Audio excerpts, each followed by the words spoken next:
प्रभाग क्रमांक 16 मध्ये सोलर हायमस्ट दिव्यांचा लोकार्पण सोहळा पार पडला.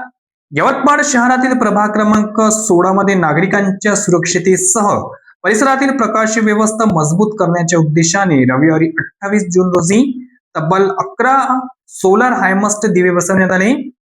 ज्येष्ठ नगरसेवक जावेद अन्सारी, नगरसेविका शाहीन अंजुम आणि सामाजिक कार्यकर्ते चांद मोहम्मद यांच्या प्रयत्नातून हे नागरिक सुविधाचे काम करण्यात आले. बसवण्यात आलेल्या सोलर हायमस्ट दिव्यांमध्ये गोल्डन पार्क परिसरात सुन्नी मशिदीजवळ हे लावण्यात आले, तर फारुख मशिदीजवळ दुसरं, अब्दुल्ला मशिदीजवळ, मरहूम युसुफभाई ऑटो यांच्या घरासमोर व विविध ठिकाणी हे हायमस्ट दिवे बसवण्यात आले. दरम्यान 29 जूनला शादाबनगर जन्नत लॉनच्या मागील परिसर, इकरा स्कूल जवळ, जफरनगर मशिदीसमोर तसेच आदर्श नगर मशिदीच्या परिसरातही सोलर हायमस्ट दिवे बसवण्याचे काम हाती घेण्यात येणार असल्याची माहिती प्रदेश काँग्रेसचे सचिव नगरसेवक जावेद अन्सारी यांनी दिली.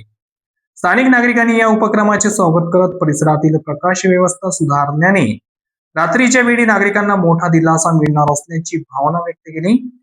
नगरसेवकांनी प्रभागातील मूलभूत नागरिक सुविधा अधिक सक्षम करण्यासाठी यापुढेही विकास कामांना प्राधान्य दिले जाईल असे सांगितले.